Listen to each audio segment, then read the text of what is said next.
New rulers of Cambodia call 1975 year zero, the dawn of an age in which there will be no families, no sentiment, no expressions of love or grief, no medicines, no hospitals, no schools, no books, no post, no money. Only work and death.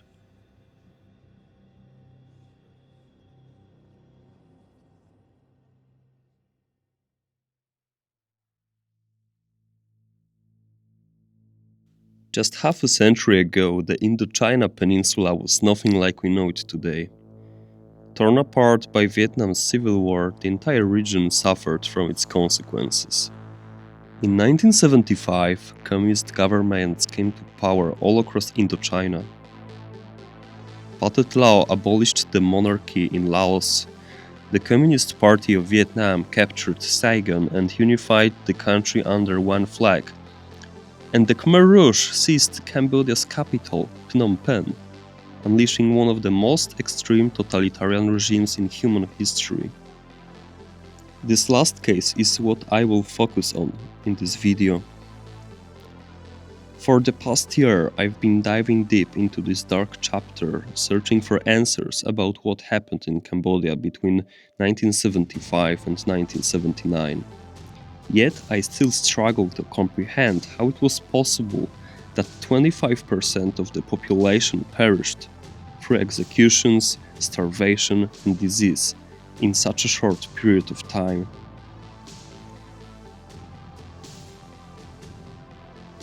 The only way for me to grasp the full scale of this horror was to travel to Cambodia by myself, to witness its aftermath with my own eyes, to walk the same roads where countless lives were erased, to stand on soil still haunted by the ghosts of those brutally murdered.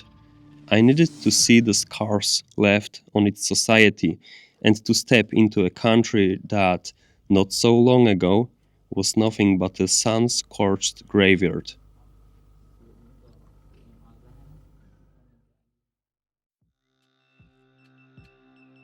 My journey began in Siem Reap, where I found a moldy little room in a faded post-colonial French villa, all for just $11 a night. Siem Reap is the second largest city in Cambodia, home to around 250,000 people. But what makes this city special, you might ask? It's a gateway to Angkor Wat, the sprawling temple complex that stands as Cambodia's greatest national treasure. For that reason, nearly every tourist who sets out to explore those majestic ruins will, sooner or later, end up staying in Siem Reap. Unlike Phnom Penh, you won't see any skyscrapers here. That's not by chance. Local law forbids any structure from rising higher than Angkor Wat itself. I checked the map and decided to venture out to the city's outskirts. I wanted to see the non-touristy side of Siem Reap, the real Cambodia, where ordinary people live, work, and carry on with their everyday lives, far from souvenir shops and tuk-tuk rides. One of the first things I stumbled upon was a volleyball game in full swing, a sport surprisingly popular in Cambodia. The men playing waved me over and invited me to watch. Each of them had put $5 on the line, turning the match into a mix of local sport and casual gambling.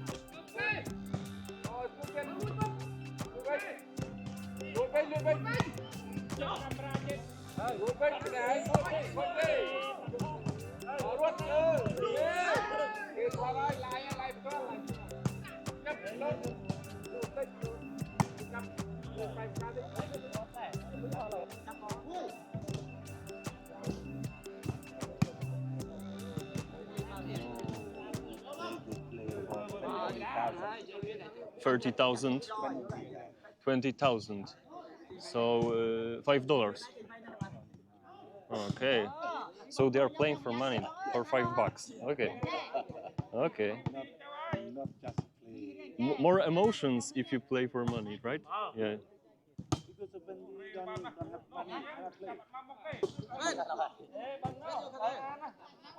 So they are playing for money, for $5. In total, $5, or each of them wins $5 if they win. Each of them. Ah, okay, okay.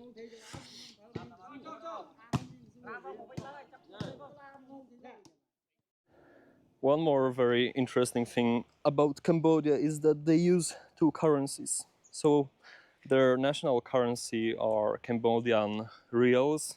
The exchange rate is 4,000 Cambodian reals for $1. So for example, this bill, 100 reals, is only 2.5 cents. But this one is like 25 cents. But as I said, they also use US dollars. You can pay in both and it doesn't matter. It's especially interesting when you are, for example, shopping and you pay in US dollars and they give you the rest of the money partly in US dollars and partly in Cambodian reals. So it might be confusing at the beginning, but I think you will get used to it very quickly.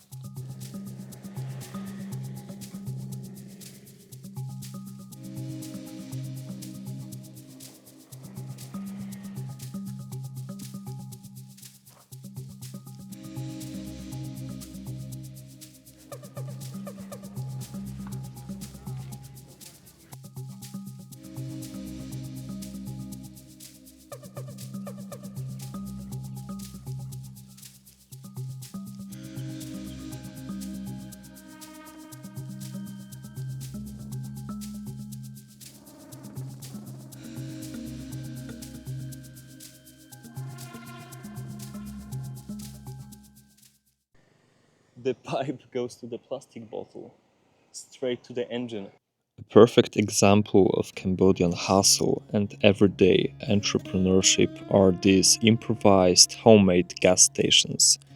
Just like the one you see here, the yellow liquid inside glass bottles is petrol sold for motorbikes which dominate the streets across the country.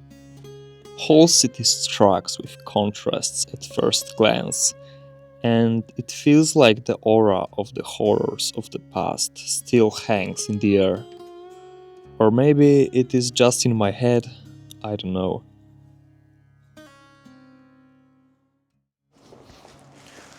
What else can you wish for after a long day of walking the streets than eating some bags straight from the street? To be honest, I have already tried them, so it's not a reaction video. However, they are tasty. It's better when you're not looking at them, just snacking on them. But it's not that bad. With all the spices, they are deep fried, so it's like a healthy version of potato chips, I think. Bag like that costs $2, $2 US. And basically you eat everything, but not the legs. However, you can eat them, nothing will happen, but they are not supposed to be edible. That's what the lady from the stand told me. Have a good night. Chapter 1: Pol Pot, Origins of Khmer Rouge and Road to Power. His real name was Salt Sar, which means bright-skinned in Khmer language. He was a Cambodian of partial Chinese descent. Born in 1925 into a relatively wealthy family of landowners, he never had to face the hardships of physical labor. As a young man, he was sent to study in Phnom Penh, thanks to his family's connections to the Cambodian royal court. Later, at the age of 18, he received a scholarship to study in Paris. There, he enrolled in a technical college to study radio electronics, but he never managed to graduate or to become fluent in French. Instead, during the post-war 1950s, he became deeply fascinated with Marxist ideology. However, he never fully grasped its complexity, drawing more inspiration from Stalinist dogma than from Marx himself. Also in Paris, he meets Yang Sari and future wives of both men, sisters Q Ponari and Q Tirit, with whom he formed a radical communist group of Cambodian students, which would later become the core of the Khmer Rouge leadership. Yang Sari would later become the foreign minister of Democratic Kampuchea, while Q Tirit would serve as Minister of Social Affairs. In 1953, Salot Sar returned to Cambodia without a diploma. He found work as a teacher in a private school in Phnom Penh, where he taught history, geography, French literature, and moral education. Former students would later describe him as a soft spoken, gentle, and patient teacher. In 1963, as a political climate turned against communists, Sar fled Phnom Penh for the remote jungles of Ratanakiri province near the Vietnamese border. There, he began recruiting peasants and laborers into a growing anti-royalist communist movement. Around this time, he adopted the new name, Pol Pot, shortcut from the French phrase politique potentielle. His vision was that of a classless agrarian utopia where everyone worked the land equally, without money, markets, or private property. This idealism led to the formation of Communist guerrilla rebellion in 1968, supported by both China and North Vietnam. The Khmer Rouge struggled at first, but then an unexpected happened. In 1970, Marshal Lon Nol, with the backing of the United States, abolished Prince Norodom Sihanouk and declared the Khmer Republic. His regime started repressing Vietnamese minority and anyone suspected of communist sympathies. This forced ex-Prince Sihanouk to form an alliance with Pol Pot, encouraging thousands of peasants to join the Khmer Rouge revolution.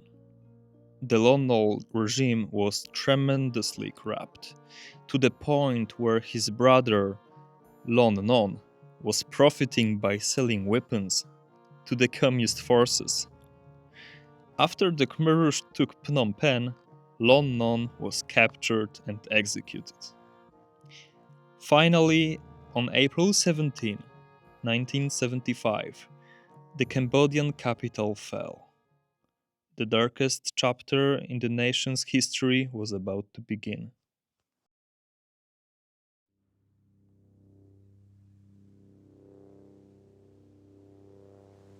As I observed Kampong Pluk, the floating village on Tonle Sap Lake, I found myself reflecting on the painful remnants of Pol Pot's legacy in Cambodia. Poor infrastructure, widespread corruption, and deep generational trauma. These are scars for which Pol Pot and his comrades are largely to blame. Most of the people I have met so far have no choice but to work extremely hard only to earn salaries so low that I honestly have no idea how they manage to survive. For context, the minimum wage here is around 200 US dollars per month.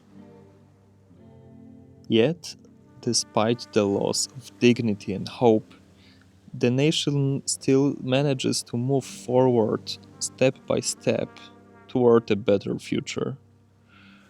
The residents of Kampong Pluk mostly work as fishermen, living in wooden houses built on high poles, designed to protect them from the rising waters during the rainy season.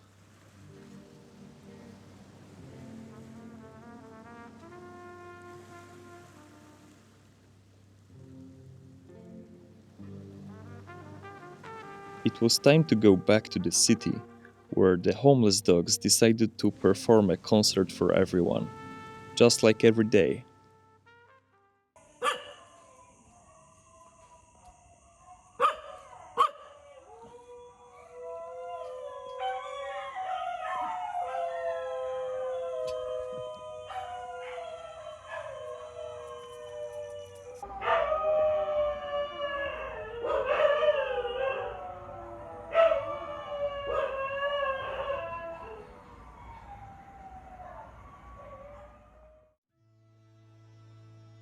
The next day, well rested of course, I decided to take a walk through the city center of Siem Reap. It looks nothing like the suburbs or the Kampung Pluk village I have shown you earlier. Here we find beautifully restored buildings from French colonial era, standing alongside newly built modern infrastructure. Most of it clearly designed with foreign tourists in mind, especially Chinese visitors. In recent years, Chinese investors have poured significant amount of money into Cambodia, particularly into the gambling industry. I will explore this complex issue in more detail in the second part of this documentary when I visit Phnom Penh, the capital. At first glance, it might look far more developed than you expected. But it's important to understand that many of these restaurants, hotels, and spas don't serve to Cambodian locals at all. They work, but they cannot afford these services.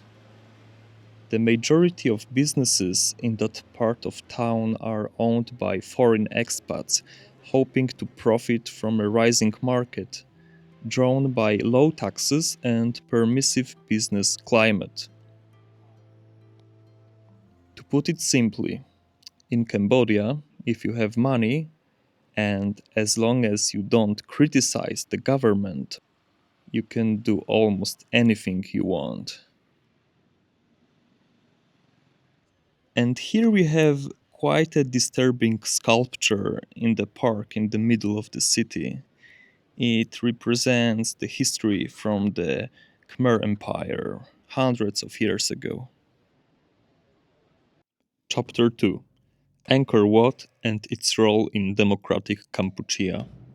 Added to UNESCO World Heritage List in 1992, Angkor Wat remains one of the biggest architectural mysteries of our times. It was built in the 12th century as a Hindu temple dedicated to god Vishnu. However, over time it turned into a Buddhist site of worship and became strongest symbol of Khmer Empire at the peak of its glory.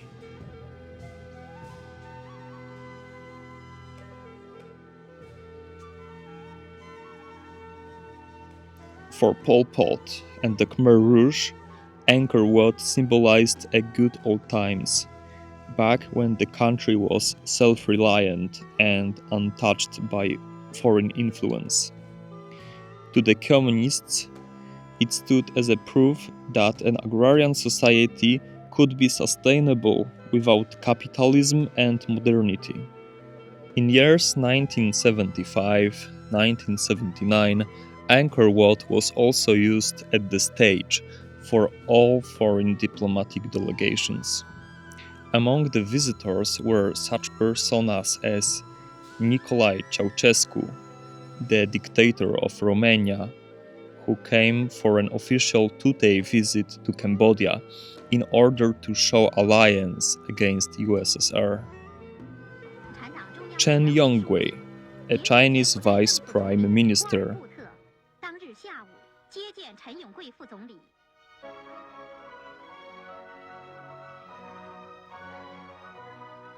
an analphabet peasant who got noticed by Mao Zedong after he declined the government's support after the series of natural disasters in 1963 in Dadzai province. Chen rebuilt whole infrastructure without any outside help and managed to harvest record amounts of grain.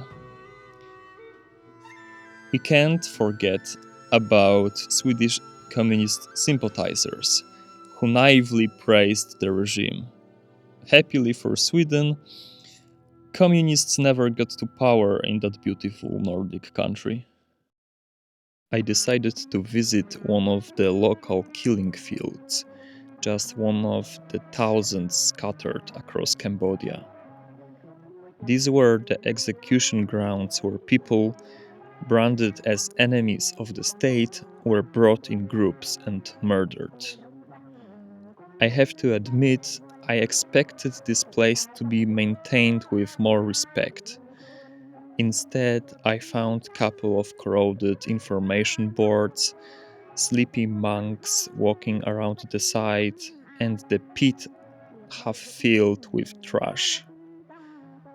In the middle of the whole site, I could find a Buddhist stupa displaying skulls of those executed and buried here. Then I headed along the Siem Reap River, willing to see what is on the other side.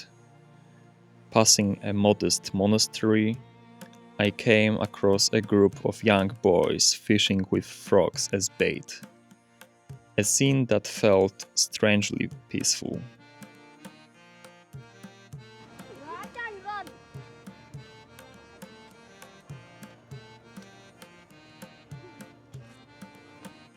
This little guy just fished a walking shoe. Good. Bye bye. Eventually, I reached the area that would be described the best as Madlands. The riverbed, widened by excavators, stretched out for over a kilometer.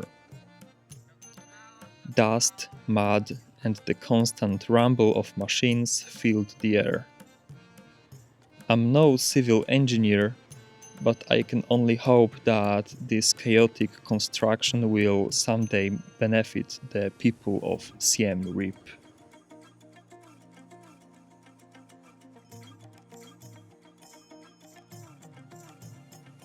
Thank you for watching the first part of this two-part series. Please consider leaving a like, comment, and subscribing to my channel. In the second video, I will show you the capital of Cambodia, and I will tell you more about events that eventually led to the fall of Khmer Rouge and what happened afterwards.